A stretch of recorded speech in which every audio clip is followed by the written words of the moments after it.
Okay, so within the Wix session 1, there's going to be a 5-part video series going over how to go from nothing to something with Wix. First of all, there is an attached handout on my UCA that goes through the things you need to think about when setting up your website, such as site name. You're going to call it your name, or you're going to got a brand name that you want to work with. What social medias do you want to work with? Maybe you've got some, maybe you need to set some up. Here's a list of some options you can work with. Do you need a terms and conditions on your website? If you're selling things, it might be a good idea to have T's and C's. Other things to think about are, what are you trying to sell? Is this a website for yourself as an artist? Are you trying to sell work? Are you a fashion brand trying to sell something? What collections do you have to show? What series of, say, photographs, series of clothing do you have to put on your website? If you've got collections, what do you have for each one? So this is duplicated, you can copy and paste as many times as you need. So if you are selling some clothes, what images do you have of them? Do you have a description of them? Is there a price? Any other information or details you need to put in?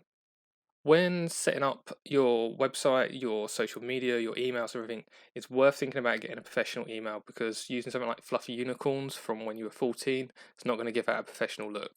So it's well worth recreating a email, say like a Gmail, because it's quick and it's easy, with either your name or your brand name that you want to work with, and then you can mirror this into your social media. That way you get a coherent set of searchable terms, so it's easy to find what you're looking for. Before we get on to Wix, there's some things you need to think about when it comes to media. So you can upload different types of media, whether that's images, video, or audio, to Wix.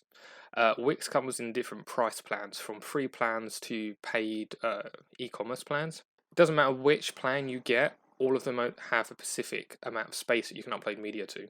So when it comes to uploading video, you can upload your video directly to Wix and they can host it, but this will take up that space. And if you're uploading long videos, that's going to take up that space really quickly. So if you want to use anything with video, it's worth adding it to YouTube or Vimeo, and that way you can just embed the video by copying and pasting the URL to your YouTube or your Vimeo video link and putting it on there. It's quicker, it's easier. Same issues when you've got images. To upload images, you don't want to upload anything really large. So if you are a photographer and you're shooting RAW files, you definitely don't want to be uploading CR2s, TIFFs, or NEF files. These are all going to be way too big and are going to take up so much space. Plus, you don't want to be putting up raw images onto your website, because people will be able to copy and use those. So when you go to upload anything onto your website, it's worth scaling them down to a size where they still look good on the website, but they aren't so large that if someone did copy and paste them off your website, they could reproduce them at a proper size. So when you scale your images, you want to be working with something like Photoshop. You want to set your images to be a JPEG, no more than 150 pixels along the longest edge, and you want to keep yourself at around about 300 ppi. This way you're going to get a small image, but it's going to have good resolution, and if someone tried to copy and use it, they won't be able to use it that large. Probably around a print of about A5, but it will still look good on your website. So to do that, in Photoshop, you want to go up to image size, make sure resampling is turned on, set yourself to pixels, find your longest edge, and as it's a portrait, the height is my longest edge. So I'm going to set that to 1500. I'm going to keep my resolution at 300, and I'm going to press OK. If your resolution wasn't at 300, scale it up to be 300. Okay, so to get this into a format that you can work with and put onto your website, which isn't going to take up too much space, we're going to go File, Save As,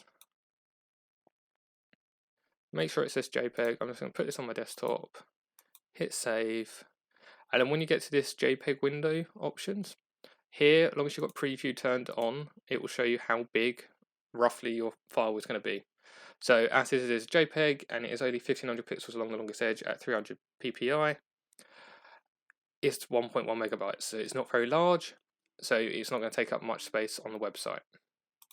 Within video 2, we're going to go over how to set up your account, choosing your templates, whether to work with Wix's ADI or just to work with the Wix editor, and which one's going to work best for you.